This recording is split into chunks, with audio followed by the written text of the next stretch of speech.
Hello everyone, time for an overdue and probably very lengthy update.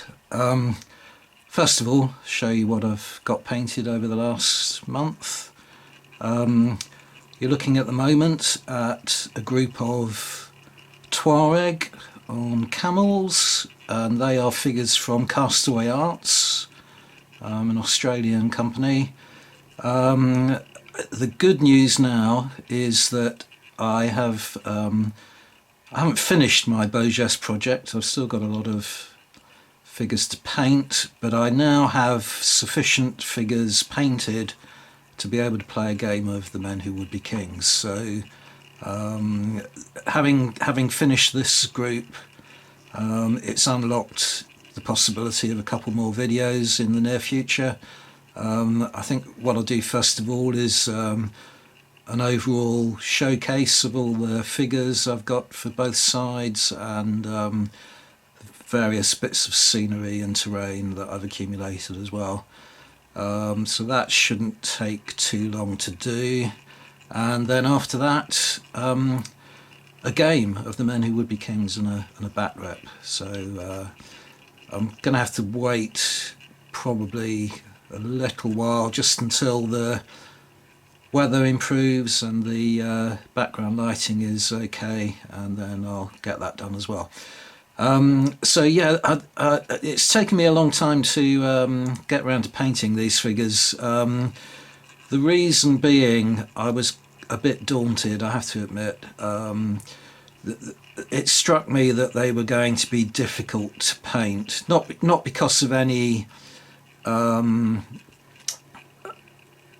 problems with deciding on colours necessarily and things like that, but the figures are very good from the point of view of being representative, historically accurate and so on, but I wasn't particularly impressed by, how can you describe it, by their design, I suppose. So let me explain what I mean by that. The camels and the riders are separate. So you have to attach the figures to the camels. Now that's quite a common, occurrence with Wargames ranges.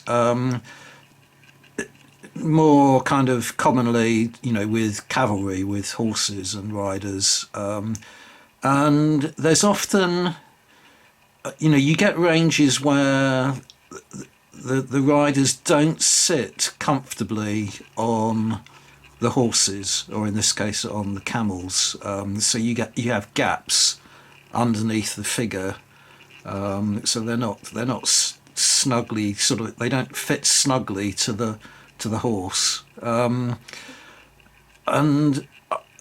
for that reason I usually prefer sculpts where the rider and the horse or the camel is all one sculpt, but I realise that causes a lot of issues with casting and so on, but I would much prefer that, but usually you can get around it with a bit of sort of not blue tack, green stuff or whatever, or a thickened piece of glue. You have the opposite problem though, if you can't actually get the figure anywhere near the horse. So you might come across that occasionally where the legs are really close together and they don't actually physically fit over the saddle, maybe something like that, and that, unfortunately, that is the case with quite a few of these figures. The Touareg Saddle is a very distinctive saddle. If you Google it, you'll see that there's an example of one in the Horniman Museum in South London, and Castaway Arts have very accurately portrayed the saddle.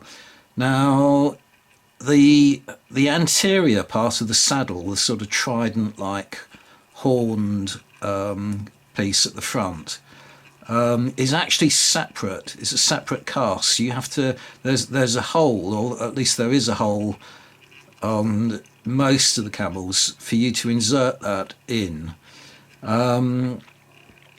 If you do that and then try and put the rider on, you find that it's often not possible. But if you do it the other way around and glue the rider in first of all, and then try and place the horn in front of the rider, then you equally have another problem, that you can't actually get the anterior part of the saddle in. Now that's made worse by the fact that as I understand it, the way the Touareg rode their camels was to have both legs on one side of the anterior horn and the feet on the neck of the camel. So they're sitting. The saddle is placed on the sort of forward slope of the camel's hump. There's absolutely no way that you can do that. Have both legs on one side of that anterior part, and then have the figures facing forwards. They're sort of sitting side saddle, as it were, but looking to the side rather than looking forward. So you've got three different types of figure. You've got one that doesn't actually have a left lower leg portrayed, and that is probably the most accurate depiction of a way that a Touareg would ride their saddle, because one of the legs could be tucked underneath, so sort of folded back, so they're sort of sitting half cross-legged, if that makes sense. So that figure is fine from that point of view. That's the easiest one to get to fit onto the camel, looking forward, but it's still a bit of a tight fit, and you have to you have to sort of scrape the paintwork and everything, and then repair it afterwards in order to push it down. There's another figure which you cannot possibly do that with, and yet the legs aren't wide enough apart in order to accommodate that anterior horn. So the only way you can get around that is really to carefully sort of bend with pliers or something, bend the legs apart, so that one leg is either side of the horn, which, as far as I can gather, isn't truly kind of representative of the way they rode their camels.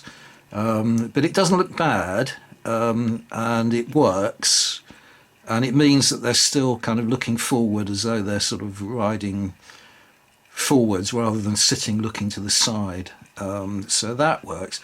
But then finally you've got another figure which has a sword at their side, and that there is absolutely no way that you can put them on the figure and have that anterior horn in place. So as I say, there was one camel type that didn't have the hole for that trident-like anterior horn of the saddle, so I used that I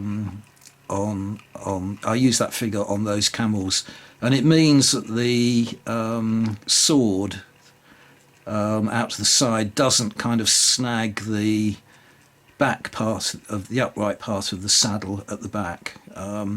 So it was a real problem, and I didn't think that it was a particularly good design. Castaway Arts didn't seem to have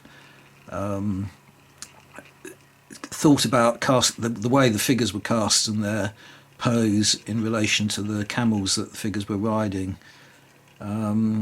So bit of disappointment there, and I thought I had 10 figures, I've certainly got 10 riders, but I can only find 9 camels now. So that means I'm going to have to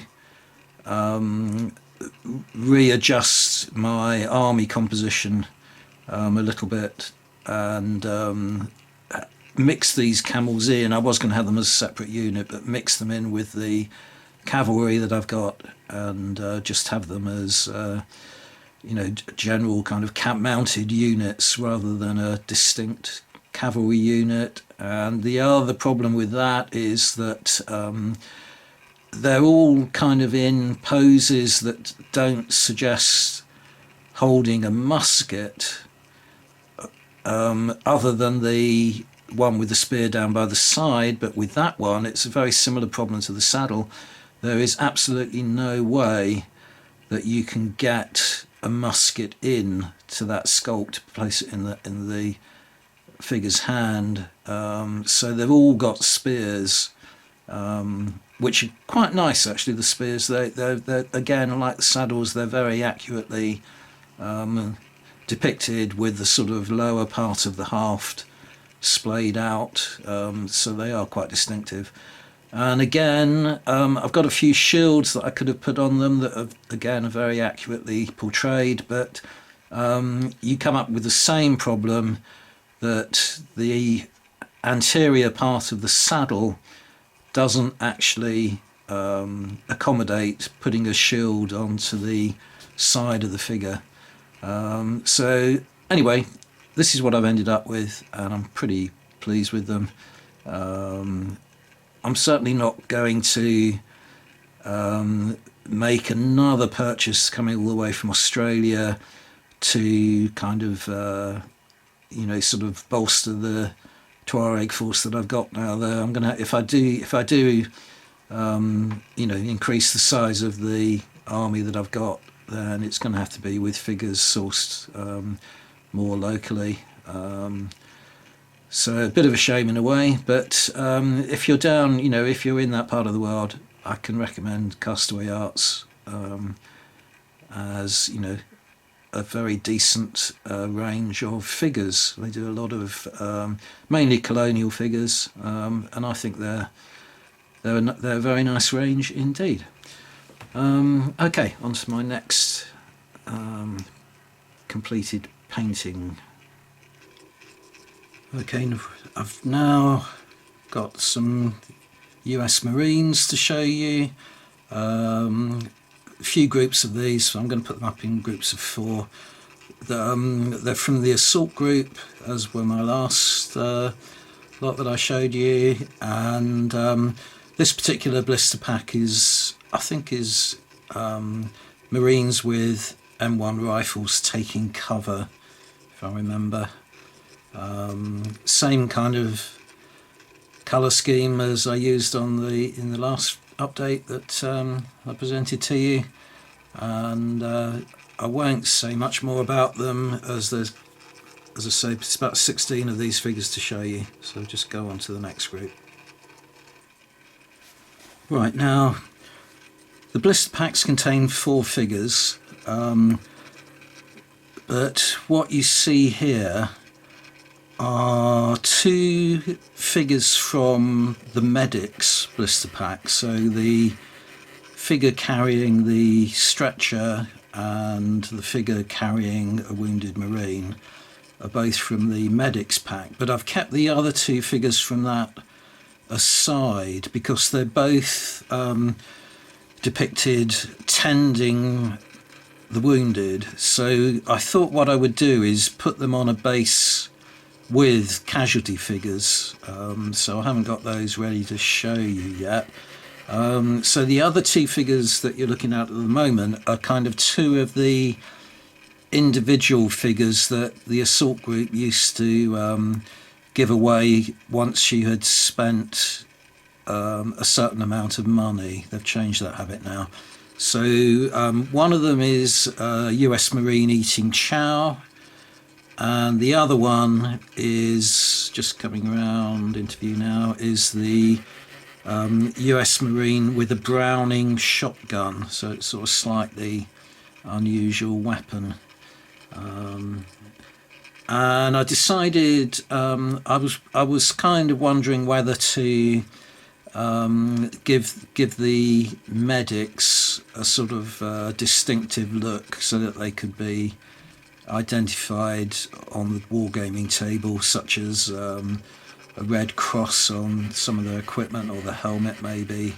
But I decided against that in the end, because as far as I can tell, the medics removed all those kind of distinguishing features, so that they wouldn't be picked out by the Japanese. So it's pretty easy to see that they are medics, so it's not going to be a problem when I'm actually gaming with them.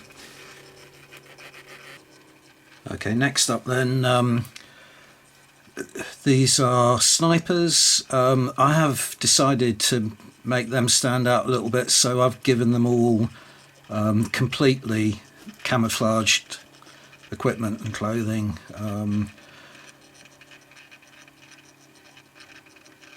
As I said in an earlier video, the camouflage clothing didn't turn out to be terribly popular. It's very uncomfortable to wear, and it became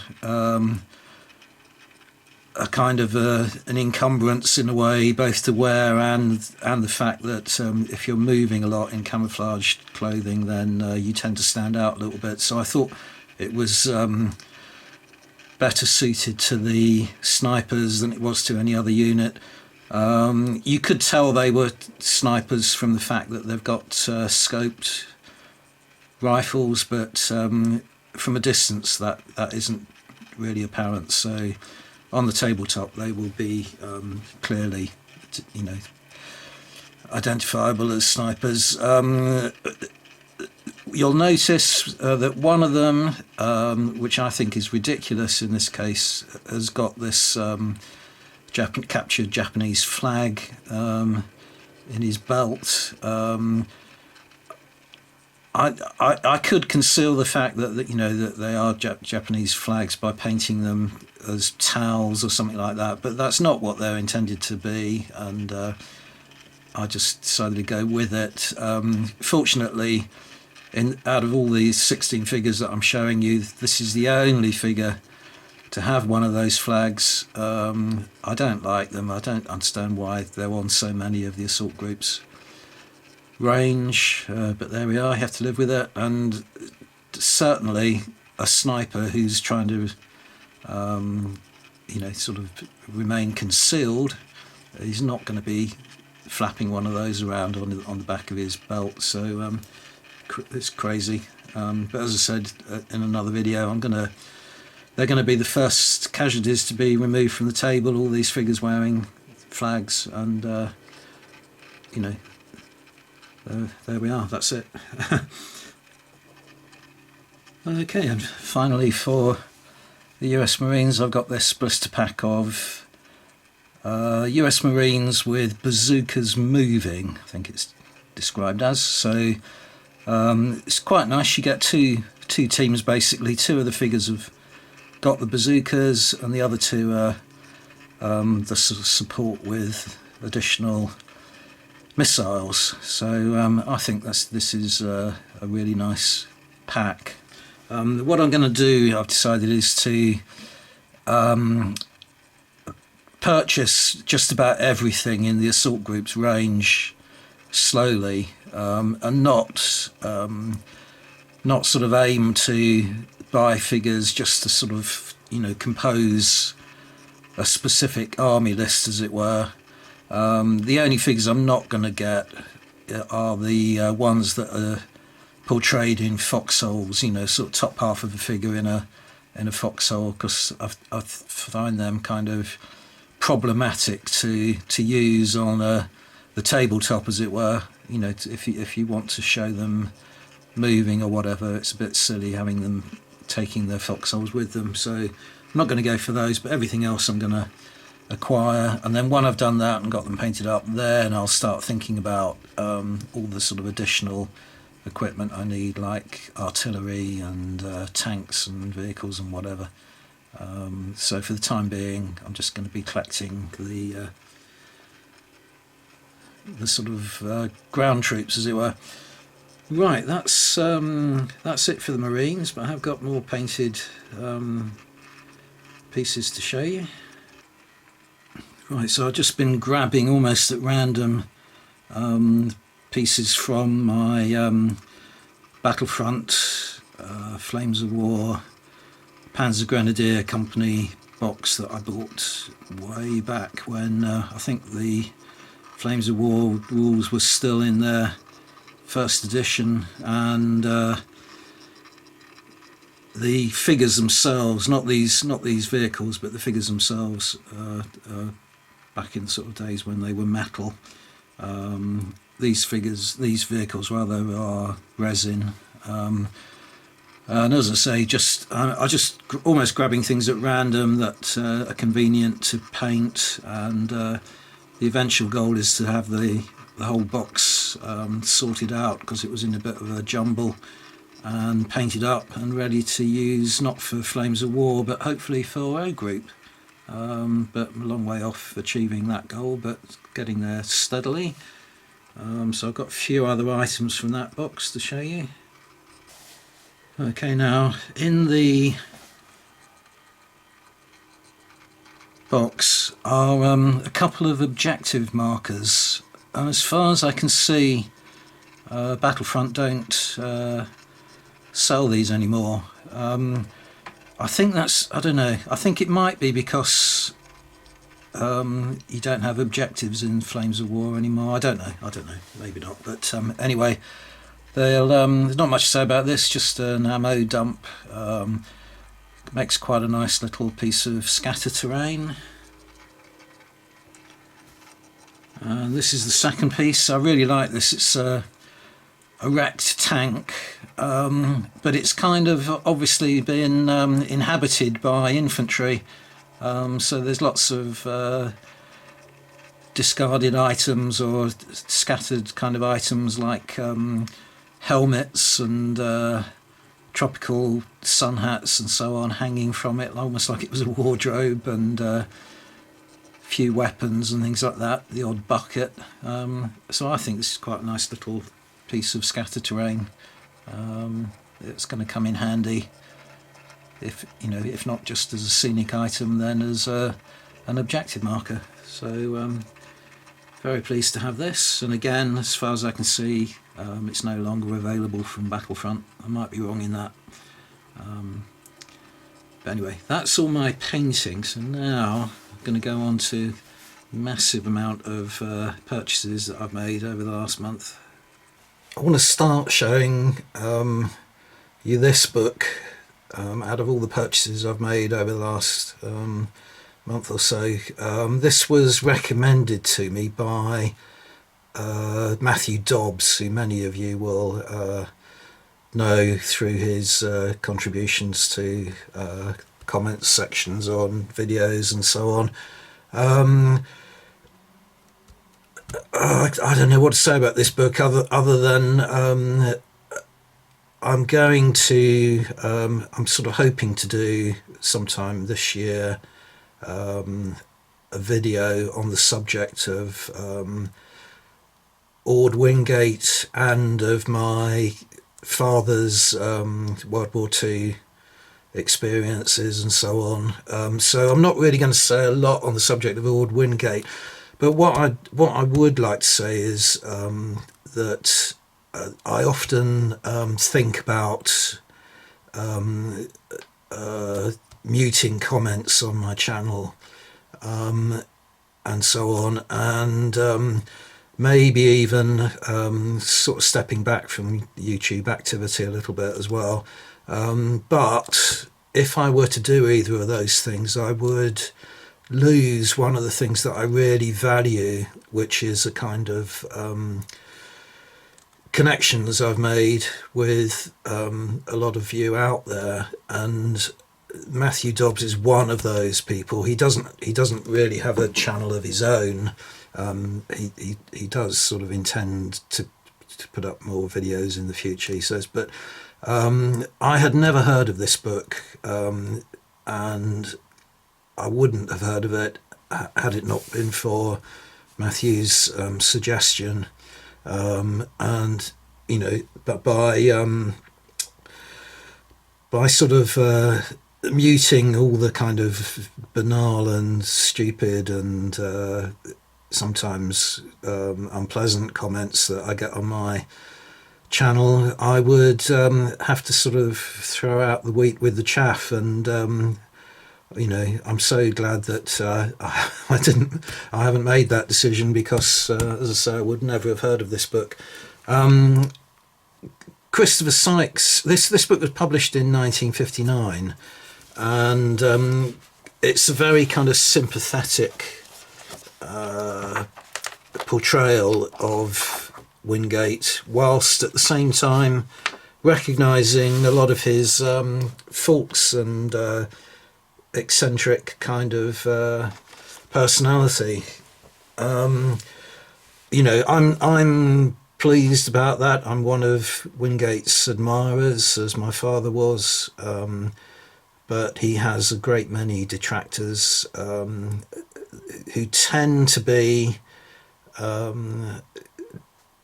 the sort of what you might describe as the regular army establishment.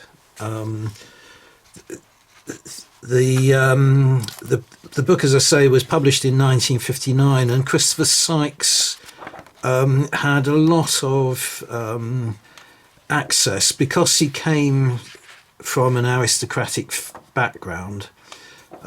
He had a kind of a comfortable relationship with a lot of the key players of the Second World War, and was able to interview a lot of people who while they were alive, who other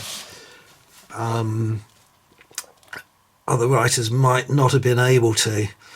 And I just think it's a wonderful, wonderful book. Such an interesting read.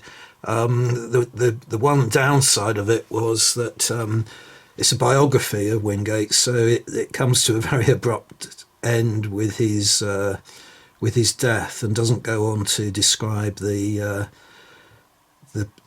died sort of 3 weeks into the second Chindit operation, and I would have been interested to read more about the fighting later in the campaign, but he doesn't touch on that, other than in the way he derides Joe Stilwell, the American general who had overall command of the Chindit forces.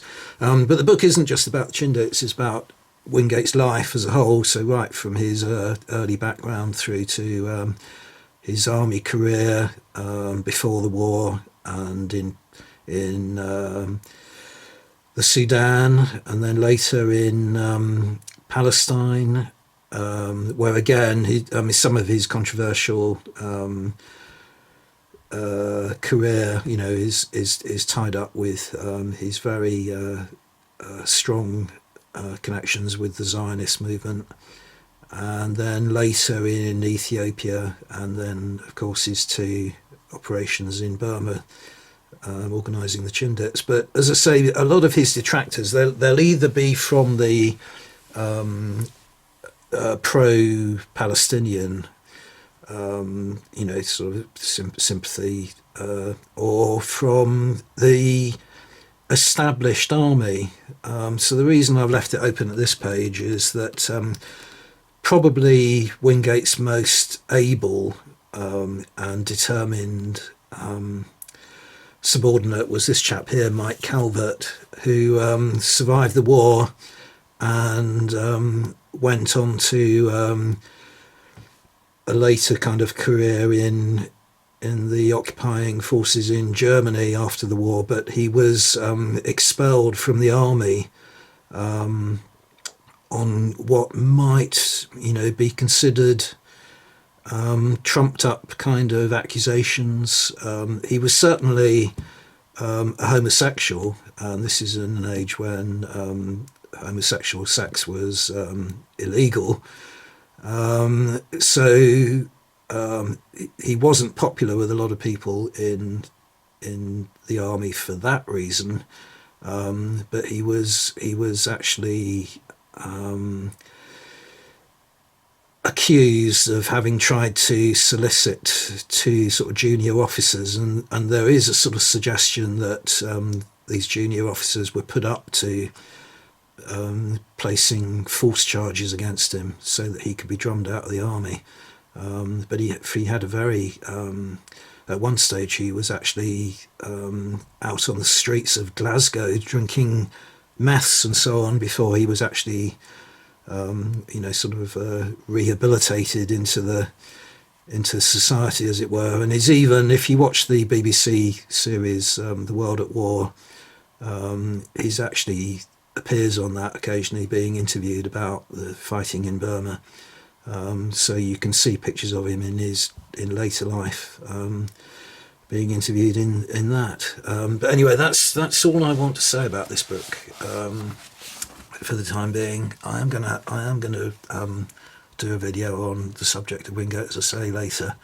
But just to say many thanks to Matthew Dobbs for recommending this book. It's absolutely wonderful. I picked this up in a charity bookshop and was very happy to get hold of this. It's the 40th anniversary of the Falklands War this year, so I intend to be playing a game at some stage using the force on force rules, probably, and give you a back rep of that later in the year. I've read this book now, and it's pretty good. It was actually written in 1983, the year after the Falklands War, and first time I'd ever been aware really of its existence, probably because in 1983 I was out of the country. Yeah, it's quite a good portrayal of the war, sort of a description of the war and the politics, especially the politics that preceded it, and the whole argument about possession of the Falklands Islands.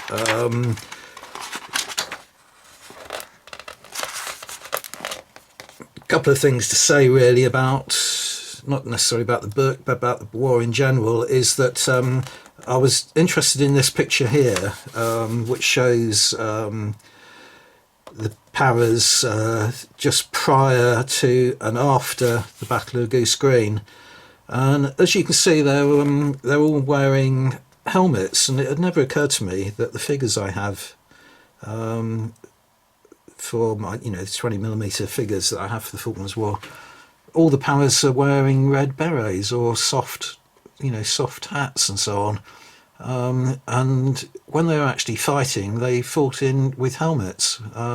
So the figures that I've got are actually inaccurate in that respect. Not much to do about that really. I suppose I could, I don't know, yeah, I'm not going to, but I suppose if I were obsessive about it, I could try and replace the heads on them, but I'm not going to do that.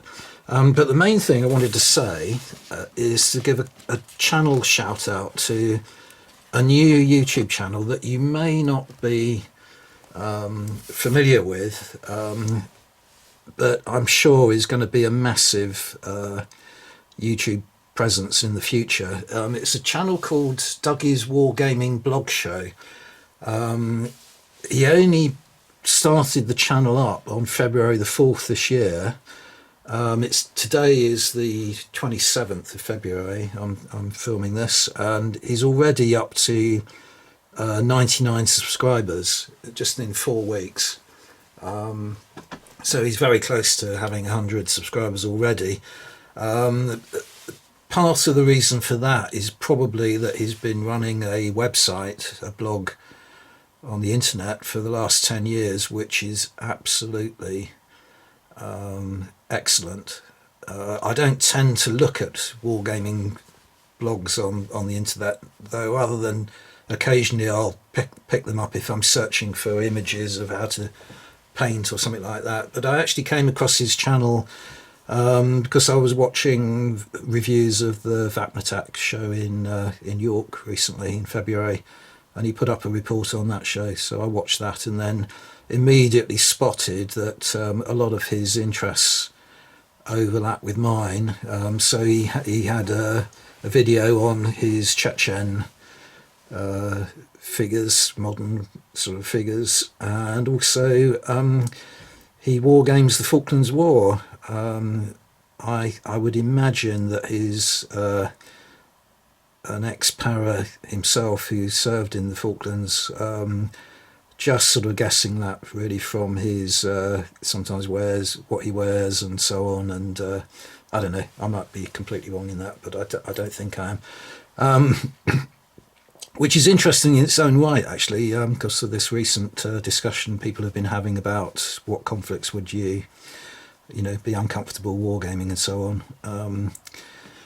But anyway, as I say, he has a lot of his early subscribers, I think, are just transferred across from his from watching his blog on the web. But his painting skills are amazing. The videos he's put up already have been very interesting. He's got a very wide range of interests, going back to you know, sort of sword and spear and sort of medieval period right through to modern wars. So there's going to be a lot more coming from him. I'll put a link to his YouTube channel down below so that you can all take a look at it. But one of the things that I picked up from a recommendation that he made to a comment that I posted on one of his channels was he's going to put up some videos on scratch building terrain for the Falklands, and I made the remark that they're very hard to come across, and he recommended in 20mm, and he recommended this these Hornby buildings for what they call the scale dell, which is sort of, I suppose, 1/72, so they're suitable for 20mm scale. And so many of the buildings in the Falklands were built in this kind of prefabricated, corrugated surfaces appearance. So there's quite a lot of the sort of rail side buildings in this range that are very suitable to depict buildings in the Falklands, and I'm really pleased with these. And they're expensive, no doubt about that, and they come pre-painted, so all we got to do is take them out of the box and put them on the wargaming table. But he has gone to the effort of weathering them even more. They are weathered, but he's sort of weathered them a lot more, and he's also put them on bases, so I'll probably get round to doing that at some stage. But straight out of the box, that is perfect to put on the wargaming table, I think. And you know, as I say, eventually I will get around to doing something else with them, but you know, that is ready to go. So really pleased with that. I purchased this one, which is what is it, a church or a chapel or something, tabernacle, tin tabernacle it's called. Also got, I won't take them all out of the box, 2 corrugated Nissan huts. So all these buildings were typical, you know, of the sort of 1950s and 60s on rail, you know, rail sidings and so on in Britain. But as I say, they're perfect for type of constructions that you see in the Falklands. And last one up is an ex-barracks room, and again this would be perfect as a sort of village hall or something in a settlement in the Falklands. A lot of them are used as sort of scout huts and so on to this day in Britain, but this is exactly the sort of thing that you need. So really pleased about that. And also another little quirky item that I've got hold of that he had on his website rather than he has shown them now on his YouTube channel. is 6 penguins, which are perfect for, you know, scatter terrain on a Falklands War battlefield, somewhere like Goose Green, which was, you know, there was a bit of sort of beach on the isthmus there. So yeah, I'm going to be playing with those as well. Okay, while we're on the subject of buildings, this arrived at the beginning of February. It's from Grand Manor, and in January they had a special kind of offer, if you like. They, a long time ago, Grand Manor ceased selling raw resin buildings, and they only supply them painted, and they are well outside my pocket's reach. But due to demand for him to start selling the raw resin buildings again, just for January alone, he did offer them for sale. So I leapt at the chance to get hold of this, which is his large jungle hut.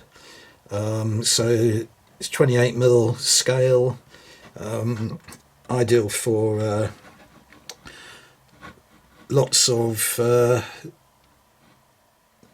periods, I suppose. I intend mainly to have it for the sort of Pacific War, World War II, but this would do for Congo as well, I would imagine. This raw cost me £50, you know, which is expensive, but it's, you know, as I say, painted. He paints it to 2 different standards. The basic painted version, well, not, what's he describe it as? Painted Wargamers standard is £150 odd, you know, which is way too much to pay for a building. But raw, this is absolutely ideal. Expensive, but it's just got so much detail in it, including, as you can see, the roof comes off and there are sort of rattan mats on the floor and so on. But underneath the building there's even, you know, a sort of a trapdoor into a storage area beneath ground. You know, so you could imagine figures hiding in that as well. Yeah, really pleased with this, really glad I got it. But I've never understood why he, you know, sort of stopped selling raw resin. Just doesn't make sense to him. But he, you know, his products are highly sought after and demanded, so he must be doing all right out of it.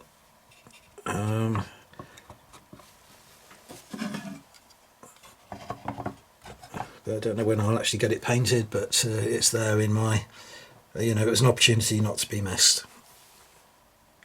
Also in a charity bookshop, I got hold of this, £5 for the entire Sharp Classic collection. Yeah, this, what can I say about Sharp? I mean, I enjoyed the TV series and I'm glad to have it, but it's a little bit far-fetched in my view.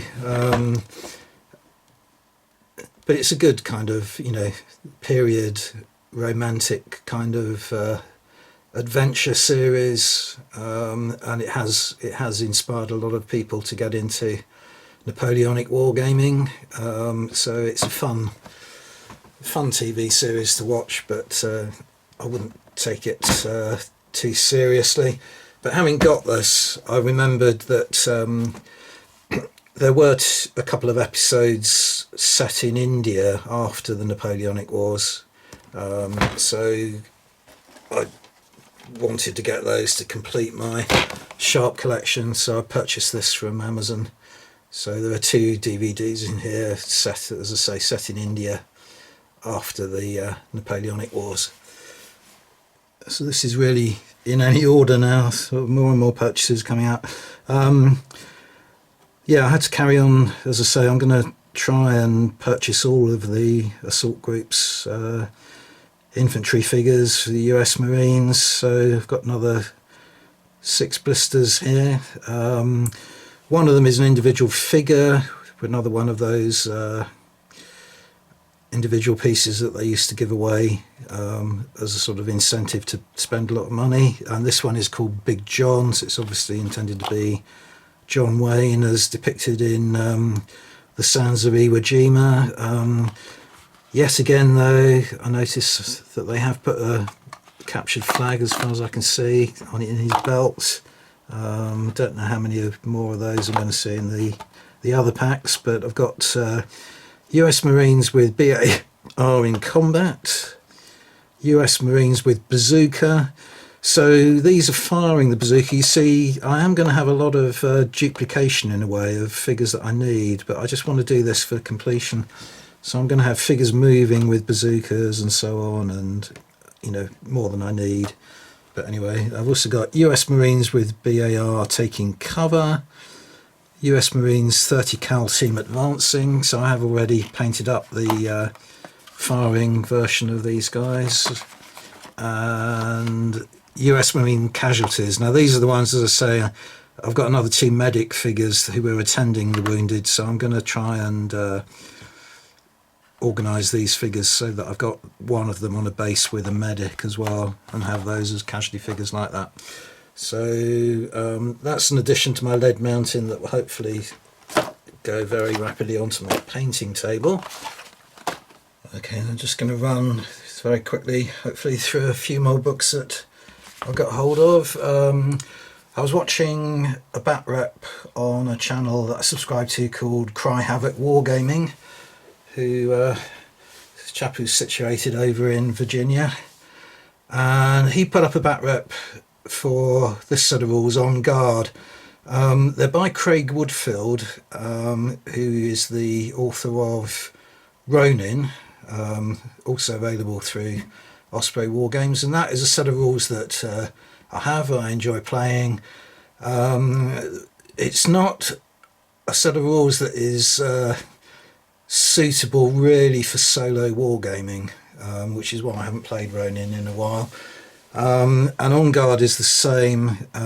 It's very similar kind of mechanism, but I thought I'd get hold of it, mainly because I've had my eye on it for a long time, and Cry Havoc Wargaming's bat rep kind of prompted me to actually go out and purchase it. And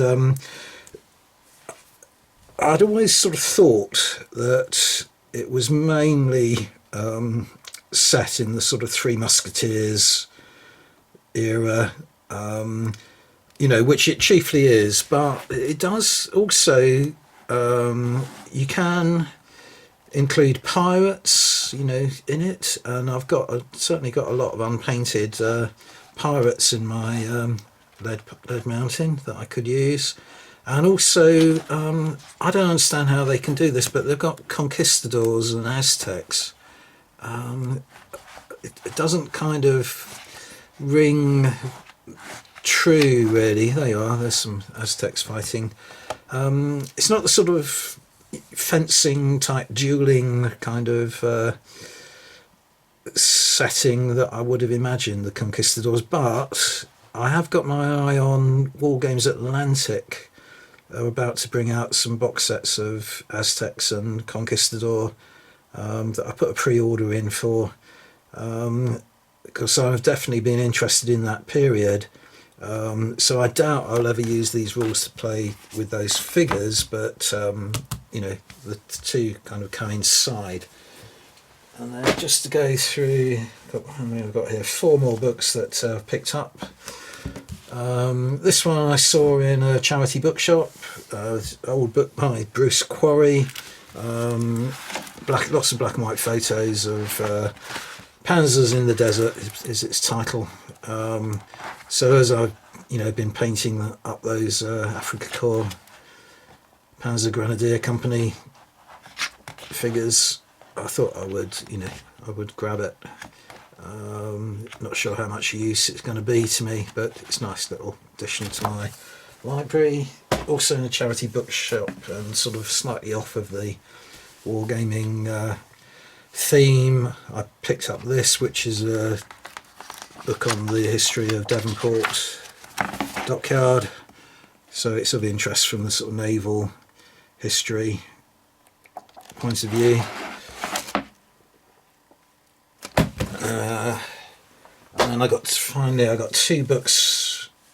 I think this is like in January I got hold of these. I haven't shown them to you yet. I got these from the Naval and Military Press because I often can't resist their notifications of books that I have on offer and so on. So I got this one, The Battle of Fontenoy, 1745. Oh yeah, that's reminded me. The ongoing saga of my delayed purchase from Krantara has been resolved in that they told me that they had sent me the order ages ago. I think it was there when they finally replied to one of my emails and said they were going to investigate what had happened to it, and it took about 3 weeks for about 2 weeks for them to not reply, and then I sent them another email and it took another week for them to reply to that, and that was prompted, I think, by my frustrated attempts to get my money back via PayPal, and they wanted me to they couldn't provide any proof that they had sent them or anything. I'm sure they did, but they didn't have any notification of dispatch or tracking details or anything, or even they didn't even indicate when it was exactly that they sent them to me. So they wanted me to reorder, and I just said no, I've had enough, and asked for my money back. So other than the postage, which I didn't get back, I got my money back on those. So I've been, as you can see, I've been spending that.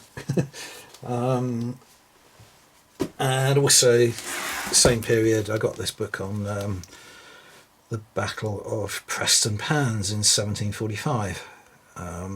But I've given up, as I say, with Krantara now, because they're now transferred the range to Caliber Books. I'm not happy at all with them. So I'm going to be using Flags of War figures from now on, I think, which look almost as good, if not as good. And I think that is my update concluded. Very long, very rambly. Not much to show you in the way of painting, but lots been going on in the wargaming kind of world that I wanted to kind of update you on. So thanks very much for watching. Bye for now.